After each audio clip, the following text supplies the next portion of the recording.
नहीं नहीं, अगर मोहब्बत करनी है तो किताबों से करो। साला अगर बेवफा भी निकले तो गवर्नमेंट जॉब दे देगी। मेंस के लिए सर मैंने नहीं किया। क्लास वगैरह ना मैंने प्री के लिए लगाए ना मेंस के लिए, मैंने सेल्फ स्टडी किया अभी तक। जब जो भी किया वो सेल्फ स्टडी किया। एक चीज आपने कहा, मैं थोड़ा सा लाइट मूड से कह रहा हूँ, कोई यूनिवर्सिटी वाला देखे तो बुरा ना माने। जैसे आपने DY पाटिल से किया, फिर आपने कहा कि यूट्यूब से आप बेस क्लियर करते हैं, तो क्या ये यूनिवर्सिटी वाले पढ़ाते नहीं, क्या बेस वस क्लियर नहीं करते? तो मतलब पर्पज क्या था, पढ़ना है अटेंडेंस कंप्लीट करना? वैसे टू बी ऑनेस्ट अटेंडेंस ही कंप्लीट करना था सर। हाँ, क्योंकि वो कई सारी वैसे चीजें हमें याद नहीं रहती, तो वहां पे लिख के देखिए, ये जैसे नोटबुक बनाए हैं, ये बहुत सही प्रैक्टिस होती है। मैं भी इसको मानता हूँ कि आप जब पेज पलटोगे ना, तो जो जो चीजें नहीं सीखे रहोगे, आपको वहां पे लिखा मिलेगा, तो चीजें हाँ रिवाइज जल्दी होंगी। सर, हाँ, ये मैंने कैसा है सर, फैक्चुअल फैक्चुअल डेटा है ना सर, वो ध्यान में नहीं रहता सर, वो उसको नहीं क्या बार बार याद करना पड़ता है। तो इसलिए फैक्चुअल डेटा जो भी रहे ना तो मैं इसमें, और जो इम्पोर्टेंट है MCQs के जो रहते हैं ना, जो कि अभी समझ में नहीं आ रहे, तो इसमें मैं वो लिख देता था, देखिए सर इसमें था। जो बच्चे पढ़ने में होनहार होते हैं हाँ उनको घर परिवार में भी इज्जत मिलती है, स्कूल में भी मिलती है, अड़ोसी पड़ोसी भी इज्जत देते हैं। मतलब अच्छी फीलिंग आती है अगर शुरू से बच्चा पढ़ने में अच्छा हो ना। हाँ और एक तो वो आवारा बच्चे होते हैं, हाँ हाँ। जिनको सारे पूरा गांव कहता है ये तो किसी लायक नहीं है, उनके बाप का नाम लेके कहते हैं ये तो उनका लड़का आवारा निकल गया, कुछ नहीं करेगा जिंदगी में। तो मैकेनिकल कैसे चूज कर लिया आपने? मतलब कोई कान भरा था कि एवरग्रीन ब्रांच है क्या? ऐसा आपको भी सुनने में आया था उड़ती उड़ती खबर की एवरग्रीन है इसलिए ले लेते हैं। डियर एस्पिरेंट, सक्सेस स्टोरी में एक बार फिर से आप लोगों का स्वागत है। आज हमारे साथ आशीष जी हैं। थोड़ा सा मैं इनके बारे में आपको बता देता हूँ, जितना मुझे पता है, बाकी इनसे जानेंगे। अभी इन्होंने जो Maharashtra public service commission exam कराता है मोटर व्हीकल इंस्पेक्टर का, सब इंस्पेक्टर का, या फिर उसे असिस्टेंट मोटर व्हीकल इंस्पेक्टर भी कहते हैं, अलग अलग स्टेट में अलग अलग नाम होता है, इनके यहाँ पे उसको AMBI कहते हैं। तो उसमें AMVI। इन्होंने क्लियर किया है। बहुत दिनों बाद हम अपनी बाउंड्री को तोड़ के गुजरात की बाउंड्री को, ये भी मुझे कह रहे थे, महाराष्ट्र की साइड जा रहे हैं। तो सबसे पहले तो आपको बहुत बहुत कंग्रेचुलेशन और थैंक यू सो मच धन्यवाद सर। अपनी ड्राइंग की जर्नी का स्टार्ट हम करेंगे। पहले आप ये बताओ कि जो गवर्नमेंट जॉब के लिए स्ट्रगल था आपके लिए पर्टिकुलरली, वो कैसा था? हाँ। आसान आसान आसान भी नहीं था सर, बहुत ही, क्योंकि घर की कंडीशन जो है ना मेरी, वो भी इतने फाइनेंशियली स्टेबल नहीं थी सर। तो जो अच्छा अच्छा। इंजीनियरिंग करने के बाद जो प्रेशर आता है ना घर से, कि आप जॉब कर लो, अभी क्या पढ़ाई, उनको इतना मालूम नहीं रहता सर। तो मैंने बताया कि ऐसे ऐसे एक एग्जाम रहती है जो गवर्नमेंट एग्जाम, अगर अगर वैसे सर देखा जाए तो कंपनियों में हम जब कब जॉब करते हैं ना सर, जो 8 घंटे के लिए जो एक कंपनसेशन मिलता है सर, वो एक सेटिस्फैक्टरी नहीं रहता सर। तो इसलिए मैंने सोचा कि गवर्नमेंट एग्जाम के लिए तैयारी किया जाए। तो एक तो इमोशनल फिर प्रेशर वैसे, होता है ना कि अब जैसे आप अब इंजीनियरिंग कर लिए, तो घर वाले क्या होता है जब बच्चा, और स्पेशली जो मिडिल क्लास है या लोअर मिडिल क्लास है, अगर वो अपने बच्चे को इंजीनियरिंग करा रहे हैं ना, तो बच्चे के ऊपर एक साइकोलॉजिकल प्रेशर होता है, क्योंकि घर में बातें होती है जब आप कभी घर जाओ कि लड़का भी इंजीनियरिंग कर रहा है, जैसे इंजीनियरिंग खत्म होगा नौकरी लग जाएगी, फिर ज्यादा दिक्कत नहीं रहेगी, पैसे की प्रॉब्लम थोड़ी शॉर्ट आउट हो जाएगी। बच्चे मतलब जो पेरेंट्स होते हैं बहुत उम्मीद से आपको देखते हैं। तो उसके बाद पेरेंट्स को हाँ ये सर, समझाना कि नहीं अभी मैं नौकरी नहीं करने वाला, अभी मैं और पढ़ाई करने वाला हूँ, कितना टफ होता है। टफ तो था सर, पर कैसे घर के, जब मैंने 10th भी किया तो अच्छे मार्क्स थे, डिप्लोमा में भी मैंने अच्छे किया अच्छा। था, और इंजीनियरिंग में भी अच्छा था, तो उनको एक विश्वास था कि अपना बच्चा कुछ ना कुछ कर सकता था। तो उन्होंने बहुत ही सपोर्ट किया सर। लगभग 19 का पास आउट है सर मैं, 2019 से। अच्छा अच्छा। हाँ। डी वाई पाटिल पूना से मैंने इंजीनियरिंग की है। तो तब से अब तक जब 22 आया, तो 2.5 3 साल उन्होंने मुझे इन्वेस्ट किया सर। तो अगर आप किसी को इंडोर्स करना चाहते हैं तो बिल्कुल।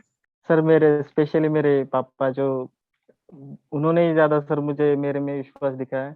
मम्मी और भाई लोगों को इतना नहीं पता सर, पर पापा ने कहा कि नहीं नहीं, ये बच्चा कुछ कर सकता है, इसमें है वो, तो उन्होंने बहुत ही सर, लगभग मुझे एक इंसिडेंस आज याद याद आता है सर। जब डिप्लोमा मेरे पास कैलसी गुम हुई थी, और कल पेपर है, तो उनके पास पैसे नहीं सर, पैसे नहीं थी, तो उस दिन उन्होंने कैसे वैसे पैसे जुटाए और मुझे कैलसी रात के रात ही दिलाया। तो बहुत ही प्राउड फीलिंग था मेरे लिए, कि बहुत ही अच्छा लगा सर उनके लिए।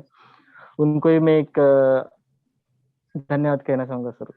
पॉसिबल है क्या अंकल जी से बात हो पाए? अंकल जी गए सर, अभी बाहर ही गए थे, उन जॉब को गए अच्छा हैं। पर अच्छा, ओके, आपका, कोई नहीं। आपकी गुड गुड विशिंग्स में भेज दूंगा सर, कुछ बात नहीं।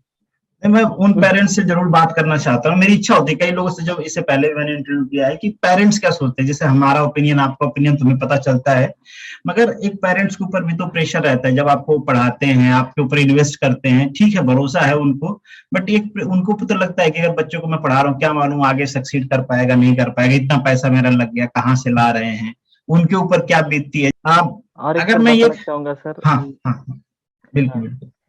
तो जब मेरा मेंस था, जब फ्री हो गया, लॉकडाउन हुआ था सर, तो मेरे पापा थे जो स्कूटी चला रहे थे सर, उनका एक लेफ्ट लेफ्ट वाला पैर है ना, वो फ्रैक्चर हुआ था सर। तो अच्छा 2-3 महीने तक वो भी घर पे थे, तभी भी उन्होंने बोला कि तू, तब बहुत ही फाइनेंशियल कंडीशन बहुत ही वीक हो गई सर, पर उन्होंने कहा कि आप करो, इधर ध्यान मत दो, तो उन्होंने बहुत ही सपोर्ट किया। एक बात मेंशन करना चाहता था। Thank you sir. बिल्कुल बिल्कुल बिल्कुल। बहुत कुछ, मतलब हाँ। जो एस्पिरेंट होते हैं उनको क्या चाहिए, दो एक तो फाइनेंशियल सपोर्ट चाहिए, दूसरा इमोशनल चाहिए। नेक्स्ट क्वेश्चन मेरा रहेगा आपसे कि आपने क्या प्लान करके गवर्नमेंट जॉब को ही टारगेट किया था, प्राइवेट जॉब करनी नहीं थी, या प्राइवेट जॉब का कभी एक्सपीरियंस था, ऐसा लगा था कि नहीं अब प्राइवेट जॉब का एक्सपीरियंस अच्छा नहीं रहा, अब गवर्नमेंट करना है? हाँ सर, वैसे जब डिप्लोमा मेरा कंप्लीट हुआ था ना, तो मैंने प्राइवेट जॉब के लिए अप्लाई किया था। तो तब मैंने देखा कि वहाँ का वर्किंग स्टाइल, जो एक 12th बेस कैजुअल पे हमें लेते हैं सर, वहाँ पर जो एक रिस्पॉन्सिबिलिटी, जो एक क्रेडिट मिलना चाहिए, वो मिल नहीं रहा था, और जो वर्कलोड था बहुत ही था। तो इसलिए मैंने एक ही वीक किया सर, उसके बाद मैंने डिसाइड किया इंजीनियरिंग करूंगा, इंजीनियरिंग के बाद मैं सिर्फ गवर्नमेंट जॉब के लिए ट्राई करूंगा। ऐसे ही मेरा पहले से एक माइंड सेट था सर। अच्छा, तो आपने गवर्नमेंट जॉब ट्राई किया, आप सक्सीड भी कर लिए। अब एक चीज तो मैं और मेंशन करना चाहूंगा, मुझे ऐसा लगता है, मेरे काफी सारे दोस्त हैं मराठी, मतलब जो मराठी टोन होती है ना हिंदी की, मुझे लगता है कि सबकी एक जैसी ही होती है। आप एकदम हाँ जैसे सर, एक ही। मैंने देखा है जितने सबकी लोग एक हिंदी जैसी है बोलते सर। हैं एक जैसे ही बोलते हैं एकदम से। हाँ सर, ये महाराष्ट्रियन हिंदी ऐसी ही होती है सर, जब लगभग। तो आगे हम आपके प्रिपरेशन स्ट्रेटजी के बारे में बात करेंगे, उससे पहले हो सकता है कि ये जो वीडियोस है ये काफी सारे लोग ऐसे देख रहे हो जिनको एग्जाम पैटर्न के बारे में नहीं पता हो, तो या एग्जाम के रेगुलरिटी के बारे में नहीं पता हो, कोई टारगेट बनाए कि मुझे एमपीएससी के आरटीओ की प्रिपरेशन करनी है, तो आपसे हम जानना चाहेंगे अगर आप इसको बता पाए कि वैकेंसी का जो इंटरवल होता है वो कैसा होता है और एग्जाम पैटर्न क्या होता है। सर, ये एमपीएससी में महाराष्ट्र में सर, ये वैकेंसी रेगुलर बेसिस पे नहीं आती सर, दर साल नहीं आती है। ये 3-4 के बाद एक ही वैकेंसी आती है, जैसे कि 2017 में आई थी, अब ये 2020 में आई है। जैसे जीपीएससी में सर एक अच्छा है कि एमवीआई और एएमवीआई का दर साल वैकेंसी रहता है सर, हर साल रहता है, तो एक अच्छा प्लस पॉइंट है। ये भी महाराष्ट्र गवर्नमेंट को सोचना चाहिए कि वैकेंसी हर साल निकाले, ऐसे ही लगता है। और अच्छा सर, रही बात हमारे जो एमपीएससी कैसे लेती है, प्री और मेंस, सर यहाँ पर दो ही स्टेज रहते हैं हमारे यहाँ एएमवीआई के लिए, क्योंकि ये क्लास 3 पोस्ट है इसलिए। तो यहाँ पर नहीं क्या सर, पहला रहता है प्रीलिम और फिर मेंस रहता है। प्रीलिम में सर जो भी अपना जीएस रहता है, जिसमें हिस्ट्री, ज्योग्राफी, पॉलिटी, इकोनॉमिक्स और रिसेंट ट्रेंड इन मैकेनिकल और लॉजिकल रीजनिंग, ये पहले प्रीलिम में रहता है।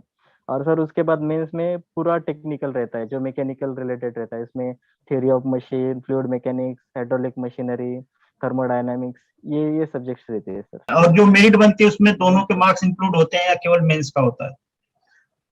नहीं सर, सिर्फ मेंस का होता है। प्रीलिम एक क्वालिफाइंग नेचर का होता है, उसमें अच्छा, मेंस की ही मार्क्स पे मेरिट लिस्ट बनती है। Okay okay. तो अब थोड़ा सा हम प्रिपरेशन की तरफ बढ़ते हैं कि मान लीजिए कोई टारगेट करता है कि उसे आरटीओ में जाना है। वैसे मैंने देखा है कि जिस भी स्टेट में आरटीओ की वैकेंसी आती है, अब लोगों का एक परसेप्शन है, मैं ऑन कैमरा नहीं कहना हाँ। चाहता हूँ, कई बार मैंने कहा है, आपके सामने नहीं कह रहा हूँ, वैसे जब मैं इंडिविजुअल बात करता हूँ हाँ। तो कहता हूँ कि वो एक माइंड में रहता है, इसलिए हाँ। लोग एकदम से परेशान रहते हैं कि आरटीओ की वैकेंसी कब आएगी, हमें ज्वाइन करना है। अब पता नहीं वहां मिलता है कुछ हाँ। नहीं मिलता है, बट वो परसेप्शन है उसके बारे में। तो अगर नहीं कोई सर, है प्रिपरेशन यहाँ पर भी। कर वहां पे हर जगह है। मैंने राजस्थान का भी देखा है, बिहार का भी देखा है, यूपी का भी देखा है, गुजरात का भी देखा है। एक परसेप्शन है कि लोग आरटीओ एग्जाम को ज्वाइन करना चाहते हैं। अब तो जो मराठी स्टूडेंट इसको देख रहे होंगे इस इंटरव्यू को, अगर वो प्रिपरेशन करना चाहते हैं तो आप उनको क्या एडवाइस दोगे कि किस चीज पे फोकस करें, वो कहाँ से प्रिपरेशन स्टार्ट करें? प्रीलिम का तो सर एक ही पैटर्न रहता है कि जो जो प्रॉपर एमपीएससी जो करते हैं ना, उनको एक पता रहता है कि यहाँ पर जो भी है, जो महाराष्ट्र में, उनको पता है कि जीएस कैसे पढ़ना है, जो लॉजिकल रीजनिंग है। वो एक प्रीलिम का पैटर्न तो एक फिक्स है कि वो कैसे पढ़ना है, जो क्योंकि बहुत ही कम ड्यूरेशन रहता है सर। एक ऐड आई तो 2 से 3 महीने में मेंस रहता है। वो एक प्रॉपर सर क्वालिफाइंग नेचर का रहता है, तो आप एक सफिशिएंट स्टडी जो एक रहता है ना, वो कर ले तो बहुत ही सफिशिएंट हो गया। पर मेंस के बारे में सर, जिस पे अपनी मेरिट लिस्ट बनती है सर, इस बारे में बताना चाहूंगा सर, बहुत ही हाई कट ऑफ गया है। जैसे कि 262 का टॉपर है, मुझे 235.5 है सर, तो 262 का टॉपर गया। तो यहाँ पर सर मेरिट इतना बड़ा है ना इस बार, तो जो रहता है ना सिलेक्शन, मेंस का अच्छा होना चाहिए। अगर आपका मेंस का एक बार परफेक्ट हो गया स्टडी, तो फिर एक बार प्रीलिम निकल गया ना सर, तो फिर मेंस का कुछ चिंता नहीं रहता है। मेंस के लिए सर मैंने नहीं किया क्लास वगैरह, ना मैंने प्री के लिए लगाए ना मेंस के लिए, मैंने सेल्फ स्टडी किया अभी तक। जब जो भी किया वो सेल्फ स्टडी किया। तो उसके लिए सर मैंने मेंस के लिए जो भी यूट्यूब पे जो भी पहले कॉन्सेप्ट बेस्ड, जैसे थर्मोडायनेमिक के लॉज और उसके एप्लीकेशन, फ्लूइड मैकेनिक्स, थर्मोडायनेमिक्स और टर्बो, सब मैंने यूट्यूब से थोड़ा सा अपना बेस स्ट्रांग बनाया। पहले से ही था पर उसको स्ट्रांग बनाया। एक बार एक बेस बन गया ना सर, उसके बाद अब एमसीक्यू प्रैक्टिस सबसे ज्यादा इंपॉर्टेंट रहती है। जैसे कि मेरे पास सर लगभग 25,000 प्लस एमसीक्यू थे, एमसीक्यू बुक्स ये यहाँ पर दिख रहे सर। उसमें खुरमी, जैन, वाईसीटी पब्लिकेशन, जो रेफरेंस बुक के पीछे जो एमसीक्यूज रहते हैं, वो बहुत ही सर, बहुत ही एमसीक्यू की बहुत ही अच्छी प्रैक्टिस होनी चाहिए अगर ये आपको एक एज हासिल करना है एग्जाम में। तो मुझे लगता है कि एमसीक्यू की प्रैक्टिस सबसे इम्पोर्टेंट है सर। एक चीज आपने कहा, मैं थोड़ा सा लाइट मूड से कह रहा हूँ, कोई यूनिवर्सिटी वाला देखे तो बुरा ना माने। जैसे आपने डीवाई पाटिल से किया, फिर आपने कहा कि यूट्यूब से आप बेस क्लियर करते हैं, तो क्या ये यूनिवर्सिटी वाले पढ़ाते नहीं, क्या बेस वस क्लियर नहीं करते? बेसिक्स बेसिक्स नहीं ये पढ़ाते तो है, है ना? आपको क्या लगता है यूट्यूब वाले ज्यादा पढ़ाते अच्छे हैं। पढ़ाते हैं यूनिवर्सिटी वालों से? तो ऐसी बात नहीं सर, पर कैसे है सर, जब लगी पड़ी रहती ना सर, जगह जैसे कि इंजीनियरिंग के बाद कि सबको लगता है कि अभी जॉब का क्या है। जब इंजीनियरिंग रहती है तब तक तो सब इंजॉय करते हैं, चलो देख लेंगे हो जाएगा। पर जो एक्चुअल जो सिनेरियो रहते हैं ना इंजीनियरिंग के बाद, जब वो फेस करते हैं ना, तब देखते हैं कि अरे यार तब कर लिया होता। तो वैसी बात नहीं सर, यूनिवर्सिटी वाले भी अच्छे ही पढ़ाते हैं। पढ़ाते हैं। ओके, तो अब चलो अभी यूनिवर्सिटी की बात आई तो थोड़ा सा उसके उसकी बात भी कर लेते हैं। जैसे कि अगर क्लास की बात करें तो आप कितना रेगुलर थे कि क्लास जाना है या फिर बंक करना है, या फिर टीचर पढ़ा रहा था कितना सीरियस रहना है, पढ़ना है नहीं पढ़ना है? एक बड़ा सर इंजीनियरिंग का माहौल अलग सा रहता है, कुछ बच्चे तो पढ़ते हैं, कुछ तो एकदम से नहीं पढ़ते हैं। तो किस कैटेगरी में आप खुद को रखते हो? अगर खुद को मार्क्स देने हो आपको, तो किस कैटेगरी में रखोगे?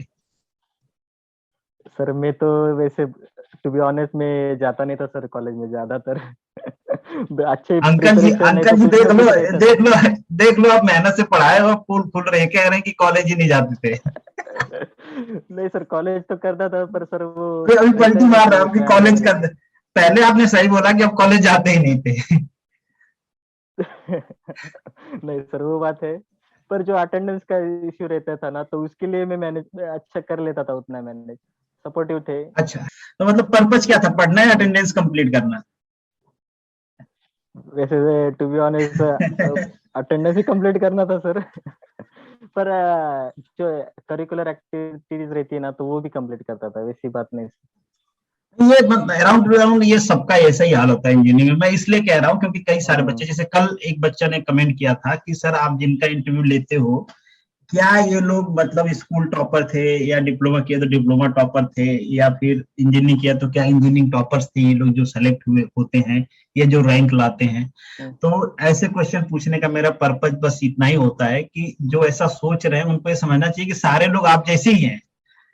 बाद में हाँ सर मेहनत, सभी एक ही बाद बाद में मेहनत करते हैं जब लगता है कि अब नहीं हो पाएगा तो।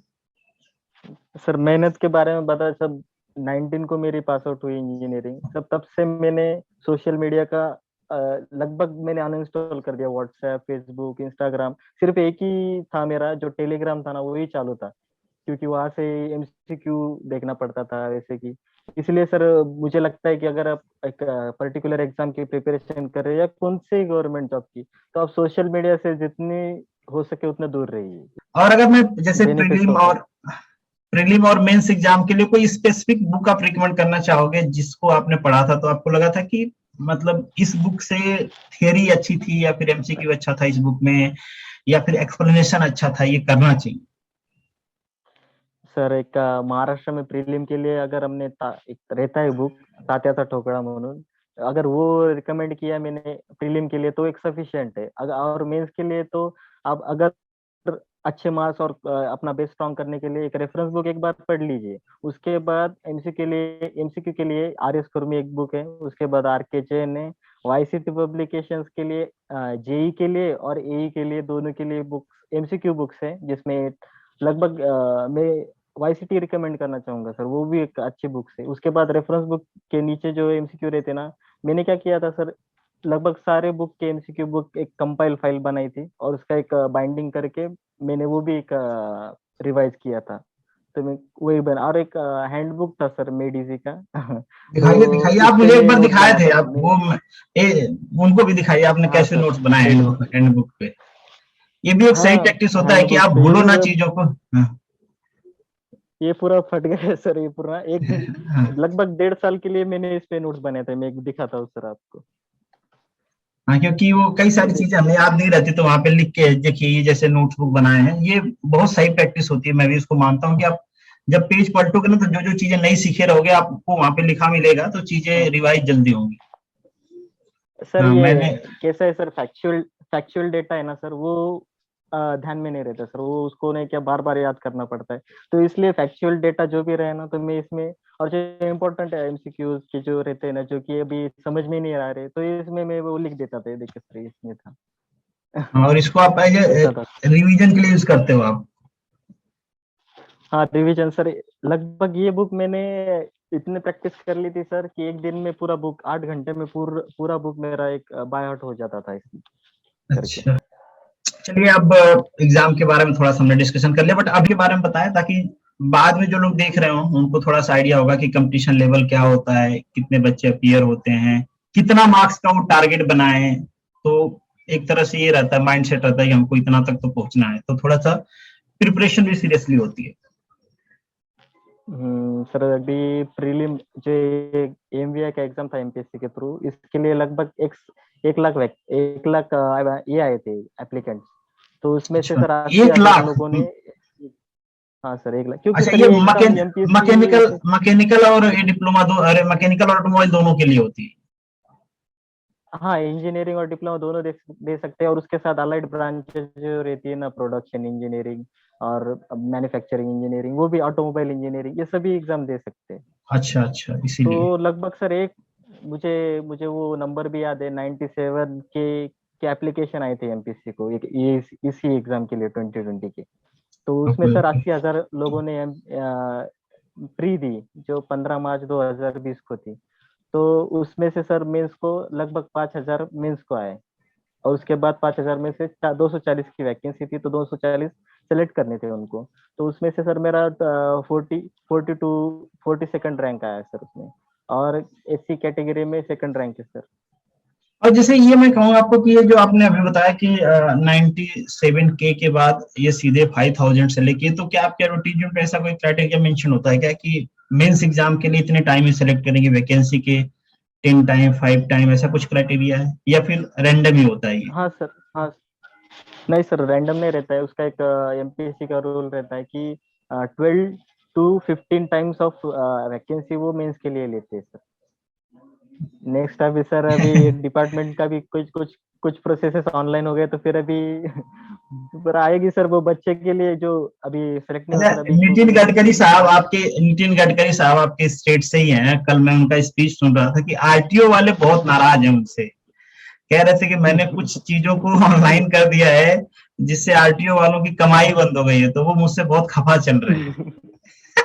हाँ सर, वो कर लिया शायद, मैंने भी एक एडिटोरियल एक पढ़ा था उन्होंने कि अभी फर्स्ट स्टेज में उन्होंने लर्निंग लाइसेंस ऑनलाइन कर दिया, अभी वो ड्राइविंग लाइसेंस भी ऑनलाइन करने की बात करें तो एक, बट ऑब्वियस है सर, भी जो भी आरटीओ डिपार्टमेंट जो जॉब करते हैं उनके लिए तो एक परेशानी तो होगी ही। समझ नहीं, सकते हैं सर मतलब बच्चे अभी। तो नहीं, मतलब अब मैं ये कह रहा हूँ कि परेशानी क्या, आपको तो जॉब मिल गई, गवर्नमेंट तो सैलरी देगी, अच्छा है ना, ऑनलाइन हो जाएगा, आपको काम कम करने पड़ेंगे, आपका वर्कलोड कम रहेगा। हाँ सर, हाँ, ऑनलाइन के बाद वर्कलोड बहुत ही कम हो जाता है सर, ऐसी बात है। लगता तो नहीं सर, क्योंकि आरटीओ जो डिपार्टमेंट है वहां से रेवेन्यू बहुत जनरेट होता है गवर्नमेंट के लिए, तो लगता नहीं कि जो प्राइवेटाइज हो जाएगा। नहीं, आपको आपका तो बहुत मैंने अच्छा पढ़ा लगा हुआ सर। है गजट महाराष्ट्र की, महाराष्ट्र का जो आरटीओ डिपार्टमेंट है ना, इसके पास तो बहुत पावर है। ये तो मतलब इतना जितना आपके यहाँ पे एमबीआई और एमबीआई को दिया गया है पावर, उतना और किसी स्टेट में नहीं है। जैसे आपके पास व्हीकल हाँ परचेज सर। हुई, गवर्नमेंट व्हीकल का मेंटेनेंस हुआ, उनका ऑप्शन हुआ, ये सारे काम आप सब लोग है ही सर। करते हो, आरटीओ डिपार्टमेंट करता है। हर जगह ये चीज नहीं है। और आपके थोड़ा अ, सा आपके बारे में बात करते हैं, शुरू में हमें करना चाहिए था बट नहीं किया, तो अभी थोड़ा सा आपके बारे में बात करते हैं। कि तो थोड़ा सा आप अपने अपने बारे में बताएं कि जैसे आपकी स्कूलिंग कहाँ से हुई और पढ़ने में कैसे थे, आप स्कूल में कैसे थे, होनहार थे, एवरेज थे या बिलो एवरेज थे, और स्कूलिंग के बाद डिप्लोमा आपने कहाँ से किया और डिप्लोमा में क्या पढ़ाई का क्या सीन था। हाँ सर, वैसे तो पढ़ाई में भी अच्छा ही था सर। मैं जब मेरा पहली था ना, मैं पहली में, तो मेरा फर्स्ट नंबर आया था सर पहली में, और 10वीं में मेरा स्कूल में फर्स्ट नंबर आया है सर। और बीच में अच्छा। सर 90, मैं कहूँगा सर 19 स्टैंडर्ड को मुझे 56 ही परसेंटेज थे सर। तो मैंने 10th में कवर किया सर।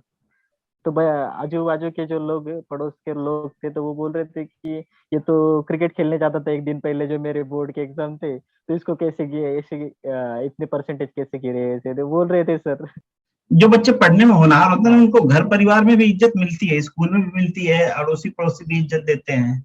मतलब अच्छी फीलिंग आती है अगर शुरू से बच्चा पढ़ने में अच्छा हो ना। हाँ और एक तो वो आवारा बच्चे होते हैं हाँ हाँ। जिनको सारे पूरा गांव कहता है ये तो किसी लायक नहीं है, उनके बाप का नाम लेके कहते हैं ये तो उनका लड़का आवारा निकल गया, कुछ नहीं करेगा जिंदगी में।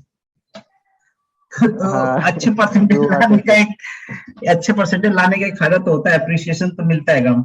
आपके दोस्त मित्र क्या कर रहा है, मतलब आपके साथ के जो लोग पढ़े हैं, 10th किए हैं, 12th किए हैं, वो अभी क्या कर रहे हैं। सर वो वहां पर ही, जो जहाँ पर थे अभी कुछ नहीं उनका हुआ अभी। मतलब आप ये कह रहे, मतलब कंपनी मैं इन वगैरह। शॉर्ट ये हाँ पूछना चाह रहा हूँ कि आपका जो ग्रुप था, 10th वाला जो ग्रुप है या 12th वाला जो ग्रुप है, मतलब क्या होता है कि हमारा एक ग्रुप होता है, उसमें से एक दो लोग आगे निकल जाते हैं, बाकी लोग पीछे रह जाते हैं। इसलिए मैं पूछ रहा हूँ क्योंकि हाँ उससे हाँ पता चलता है कि हम किस सराउंडिंग से निकल के आए हैं। क्योंकि ये भी एक अचीवमेंट होती है कि आप हाँ जिस सर। सराउंडिंग में हो, अगर उससे जंप लगाते हो तो डेफिनेटली आपके अंदर कैपेबिलिटी रहेगी, तभी वो कर पाओगे। हाँ सर, वो है। 10th तक मेरे फ्रेंड्स इतने कांटेक्ट में नहीं है, पर वो जो भी है, वो अभी बाहर ही वैसे ही चल रहा है, उनका कुछ स्टडी चल रहा है। कुछ ऐसा कुछ माइलस्टोन तो उन्होंने किया नहीं, पर करेंगे शायद वो भी। और उसके हाँ बाद सर मैंने डिप्लोमा किया, वो जालना में जीपी जालना रहते हैं ना, वो मेरे गांव है, वहाँ पर ही मैंने गवर्नमेंट पॉलिटेक्निक में डिप्लोमा किया सर। तो वहाँ के 3-4 जो मेरे बेस्ट फ्रेंड थे, तो एक पीओ बन गया सर, आईबीपीएस पीओ। और एक जो अच्छा। जिसने मैकेनिकल इंजीनियरिंग की सर, वो उसने फार्मेसी भी की सर। वो बोला कि मैकेनिकल में कुछ होता ही नहीं सर, इसलिए उन्होंने मैकेनिकल का फार्मेसी फार्मेसी में चले गए ऐसा वो। है सर। और कुछ, हाँ, वो अभी मेडिकल चला रहा है सर। अच्छा, तो आपने मतलब मैकेनिकल किया है या डिप्लोमा किया, अरे ऑटोमोबाइल किया, मैंने पूछा नहीं स्टार्टिंग में। मैकेनिकल में मेरा डिप्लोमा भी मैकेनिकल में हुआ है सर, और इंजीनियरिंग भी मैकेनिकल में हुई तो मैकेनिकल कैसे चूज कर लिया आपने, मतलब कोई कान भरा था कि एवरग्रीन ब्रांच है क्या, ऐसा आपको भी सुनने में आया था उड़ती उड़ती खबर की एवरग्रीन है इसलिए ले लेते हैं। है।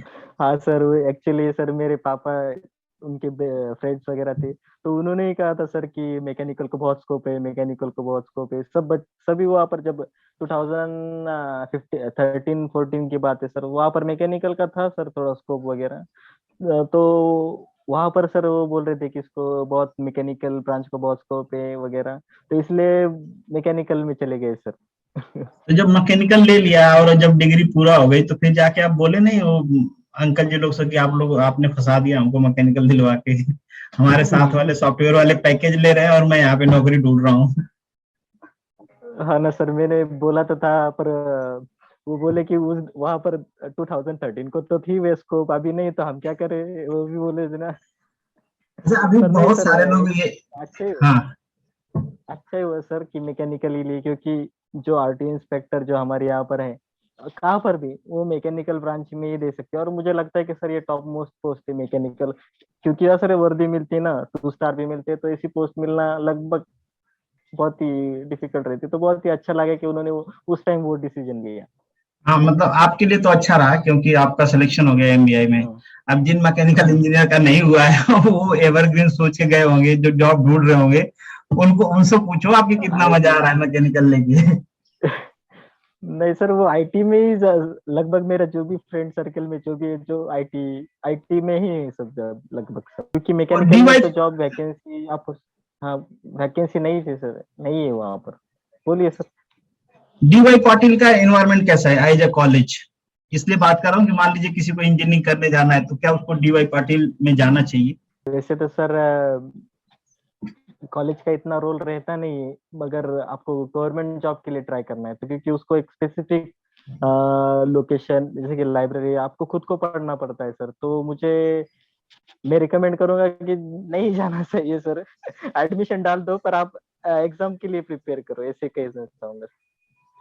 मैं आपके डीवाई पाटिल वाले लोग अगर देखेंगे तो फिर तो कहेंगे कि हमारे यहाँ से पढ़ के वो भी जाके बोले। हमारी बुराई कर रहे हो आप। तो वो भी बात है सर, क्योंकि सर मेरा एक डिप्लोमा में जब मैं था ना 2017 में, मैंने एएमवीआई की बैच आई थी वो, तभी मैंने पेपर दिया था सर। मेंस प्री भी मेरी हुई थी, मेंस को भी था मैं, तो मेरा वहां पर भी दो मार्क्स से सिलेक्शन गया था सर एएमवीआई में 2017 में। Okay okay. क्योंकि उस टाइम मुझे जो जो टाइम चाहिए था ना कॉलेज वाले के पास से, क्योंकि उन्होंने बताया नहीं था कि ऐसे ऐसे एग्जाम है, पर उन्होंने वो प्रोवाइड नहीं किया कि उनका करिकुलर एक्टिविटीज के लिए जाना ही पड़ता था कॉलेज के लिए। हाँ मतलब आप ये कह रहे हो कि अगर आप डीवाई पाटिल में जाते हो तो बहुत ज्यादा दिक्कत नहीं होगी, आप वहां पे एडमिशन लेके बाकी प्रिपरेशन कर सकते हो साथ में, एडजस्टमेंट हो कर सकते जाएगा। अगर हाँ एडजस्टमेंट करते हैं वो कॉलेज वाले, वैसे हैं।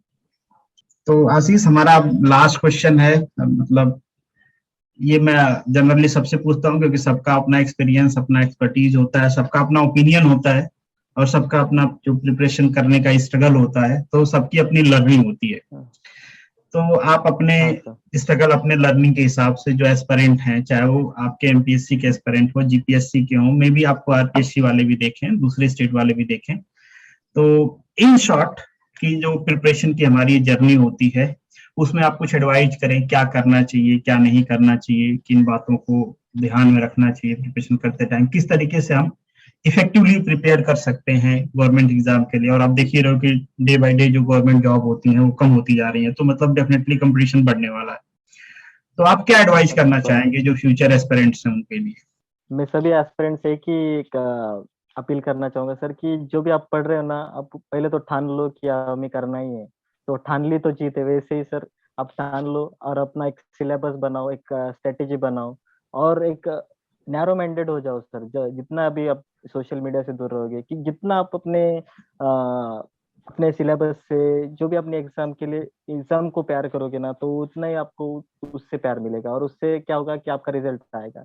तो मुझे एक ही कहना है कि सर जितना हो सके उतना अपने अपनी प्रिपरेशन पे ही ध्यान दो। इधर उधर लोग क्या कहेंगे क्या कहेंगे, क्योंकि अभी मैं भी सर, मेरा भी वैसा ही था कि लोग बहुत ही ताने मार रहे थे, पर अभी वही लोग मुझे अभी अप्रिशिएट करते हैं जो बुके वगैरह लेके आते, तो आपको भी वैसे ही करने वाले लोग। तो आप सब अपनी प्रिपरेशन पे ध्यान दो, ना कि बाहरी दुनिया पर। तो बाहरी दुनिया पर ध्यान ना दें, किसी का कमिटमेंट हो कि देखो अब 1 साल प्रिपरेशन कर लूंगा फिर तुमसे शादी करूंगा, तब ध्यान नहीं देगा तो किसी और से शादी कर लेगी। हाँ कैसे वो कैसे सर है ध्यान ना। दें? नहीं नहीं, अगर मोहब्बत करनी है तो किताबों से करो। साला अगर बेवफा भी निकली तो गवर्नमेंट जॉब दे देगी। ऐसे ये तो ही। शानदार चीज आपने बता दिया। मतलब ठीक है भाई, उधर हम्म, दूसरी वाली मोहब्बत के चक्कर में मत पड़ो, इस वाली के चक्कर में पड़ो, कुछ ना कुछ फायदा होगा ही बेवफाई के बाद भी। हाँ सर, वो अपोजिट जेंडर का सर बहुत ही बड़ा डिस्ट्रैक्शन रहता है सभी बच्चों के, तो वो एक जितना हो सके उसको अवॉइड करो। अवॉइड करें, कमेंट बॉक्स में लिखेंगे कि आपको नहीं मिला तो आपको डिस्ट्रक्शन लग रहा है, मिला होता तो नहीं सर लगता। अभी मेरी बात। कुछ वो बच्चे हैं कुछ सर जो मेरे मेरे पास जान पहचान है, कि अच्छा उनको हाँ, पता है सर कि मेरे भी पर्सनल लाइफ में कुछ हुए थे, पर वो मैं शेयर नहीं करना चाहता हूँ कि ठीक है कि नहीं। आपने नहीं चाहते हुए भी कर ही दिया है क्योंकि कुछ ना कुछ। ऐसे कोई ही। बात नहीं। अब समझ में आ गए। हाँ सर, एक और कहना चाहूंगा सर, मेरे मेरे आपके एकेडमी टेलीग्राम जो चैनल था ना, मैं उस पर एज जब क्वेश्चन डालते थे बच्चे, तो मैं भी एक मेरा थॉट रखता था, वो बताते। उससे क्या होता था सर कि आपने जो प्लेटफॉर्म बनाया था मनु एकेडमी स्टूडेंट का, तो उससे बहुत ही ज्यादा हेल्प हुई सर मुझे। और मैं आपको ये भी बताना चाहूंगा, कुछ आपके मटेरियल्स थे, मैं उन वो इंस्टीट्यूट का नाम नहीं लेना चाहूंगा, क्योंकि मैंने आपका ही जेरोक्स निकाला है सर, एक दिखाना चाहूंगा सर। ये देखिए सर, दिख रहा है क्या सर? हाँ दिख रहा है, दिख रहा है। तो मैंने जो एमसीक्यू मिल नहीं रहा था मुझे बुक, तो मैंने आपके चैनल से वो पीडीएफ डाउनलोड की और मैंने प्रिंट निकाली, तो इसके लिए बहुत ही बहुत बहुत धन्यवाद सर आपका। अरे बस आप लोगों के प्यार के लिए आभार। और thank you hmm, so much. ये मतलब इस टाइप के अप्रिशिएशन मिलते हैं ना, तो कुछ करते रहने का मन भी करता है कि ठीक है, किसी का भला हो रहा है नहीं हमारे सर, वजह से। आपके और महाराष्ट्र में मनु एकेडमी के जो मेरा एक ग्रुप था सर, वो भी एक बताना चाहूंगे कि वो बच्चे भी बोले कि नहीं, एक टॉप 50 करके एक ग्रुप था हमारा टेलीग्राम पे। तो वो बच्चे टॉप 50 महाराष्ट्र में थे ना, तो वो सब सब मिला के बनाए थे। तो वो बहुत ही अच्छा है कि वहाँ पर भी आपके एमसीक्यू का फायदा हुआ, क्योंकि वहाँ पर हम टेस्ट रन करते थे, एमसीक्यू डालते थे वहाँ पर, सब डाउट शेयर करते थे, तो बहुत ही अच्छा था सर वो। उनके लिए भी ये एक थैंक यू उनके लिए। ये प्लेटफॉर्म इसीलिए है, जैसे कि आपने कहा, मैं उस बात पे अभी मुझे ध्यान आया कि जब आपने ये सारी बातें बताई, थोड़ा सा मैं उसके बारे में भी डिस्कस करना चाहूंगा। हमने इंटरव्यू तो एंड किया है, बट अभी मुझे एक चीज याद है। जैसे बहुत सारे बच्चे सेल्फ डाउट में होते हैं कि जैसे अगर हम सेल्फ स्टडी करें तो क्या हमारा सिलेक्शन होगा या नहीं होगा। आपने स्टार्टिंग में कहा, मैं क्वेश्चन पूछने वाला था बट भूल गया, कि सेल्फ स्टडी और कोचिंग दो चीजें होती हैं प्रिपरेशन करने के लिए। और जब हम सेल्फ स्टडी करने का सोचते हैं तो एक सेल्फ डाउट तो रहता है कि कोई पढ़ा रहा है, कोई पढ़ रहा है दूसरे कोचिंग में, तो उसका सिलेक्शन होगा, मेरा क्यों होगा। तो आपने सेल्फ स्टडी किया हुआ है, तो आप क्या सजेस्ट करना चाहोगे जो स्टूडेंट हैं कि सेल्फ स्टडी किस तरीके से इफेक्टिव है, या फिर किस केस में उनको कोचिंग में जाना चाहिए। वैसे तो सर कोचिंग भी फायदा ये में रहती है सर, पर मेरा कैसा है सर, मेरा फाइनेंशियल कंडीशन अच्छी नहीं था, तो मैंने सोचा कि सेल्फ स्टडी से ही कर लिए। तो मुझे एक बात लगती है सर कि आप कितना भी पढ़ लो, करना तो अपने को ही ना, तो इसलिए मैंने एट द एंड हमको ही करना पड़ता है। तो ऐसे लगता है कि यहाँ पर हमने अगर जिम्मा ले लिया पढ़ने का, तो एक अच्छी बात है कि सर उससे क्या होगा कि आप ही एनालिसिस करोगे कि एक लॉ है थर्मोडायनेमिक लॉ, तो वो आप पूरा ध्यान लगा कर पढ़ोगे, उस पे एमसीक्यू आप ही लगाओगे, तो एक अच्छा रहता है सर उस अपनी एक इमेज बनाने के लिए, अपनी थिंकिंग को बढ़ाने के लिए एक हेल्प करता है सर सेल्फ स्टडी। और वो बेस्ट स्टडी मुझे ऐसे लगता है कि sir self study is the best study. मतलब ऐसा कुछ डाउट में नहीं रहना है, अगर आप खुद से पढ़ते हो और आपके ठीक ठाक है, आपने पढ़ाई किया हुआ है, तो सेल्फ स्टडी से सिलेक्शन हो जाएगा।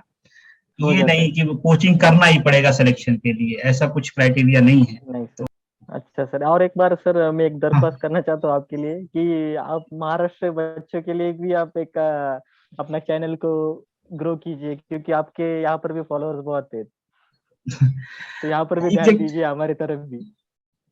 नहीं बिल्कुल, मैं तो देना चाहता हूँ। क्या है कि मैं अकेला हूँ और कोई है नहीं, तो जितना थोड़ा सा लिमिटेड रहता है, जितना मैं सोचता हूँ कि जितना करूँ ठीक करूँ। सर नहीं, पुणे मेट्रो का भी आया था सर मेरा, तो आपको बताया था मेरे से, पुणे मेट्रो में भी हुआ था सर सिलेक्शन, स्टेशन कंट्रोलर हाँ, पे। आपका पुणे मेट्रो में भी हुआ है, मतलब आपने दो जॉब छीनी है, मतलब देख लो आप। नहीं सर, अभी ज्वाइन तो मैं यही करने वाला सर, आरटीओ छोड़ेगा का कोई? नहीं, मैं ये कह रहा और हूँ सर कि एक बात बताना चाहूंगा, आपकी भी एक मैं सभी बच्चों के लिए एक रिकमेंड करता हूँ कि जो आपके एक सर के चैनल, यूट्यूब चैनल पर एक प्लेलिस्ट है, प्लेलिस्ट में जो सेक्शन है ना, ये आरटीओ के जो इन्फॉर्मेशन रहती है आरटीओ के बद हायरार्की, उनका पावर, वो एक बार देख लीजिए, क्योंकि वो बहुत ही मोटिवेशनल है, आप देखेंगे तो आपको अच्छा लगेगा। तो चलिए, आप थैंक यू सो मच कि आपने मुझे ज्वाइन किया। और अब एंड करते हैं, और मेरे तरफ से, पूरे मानव एकेडमी की तरफ से आपको बेस्ट विशेज हैं। कभी दोबारा मिलेंगे, थैंक यू जरूरत सर। पड़ेगी आपकी तो। और उम्मीद करते हैं कि आप अच्छा भी सर। ऐसे जैसे हम मिले हैं ना, ऐसे ही मिलेंगे दोबारा फिर से। कभी महाराष्ट्र आए, अच्छा, थैंक। औरंगाबाद, तो भी आपसे मिलेंगे। हाँ वो सर, आपका वेलकम है, बहुत अच्छा आपका वेलकम कर रहे हैं सर। चलिए, धन्यवाद। Thank you so much. Thank you sir.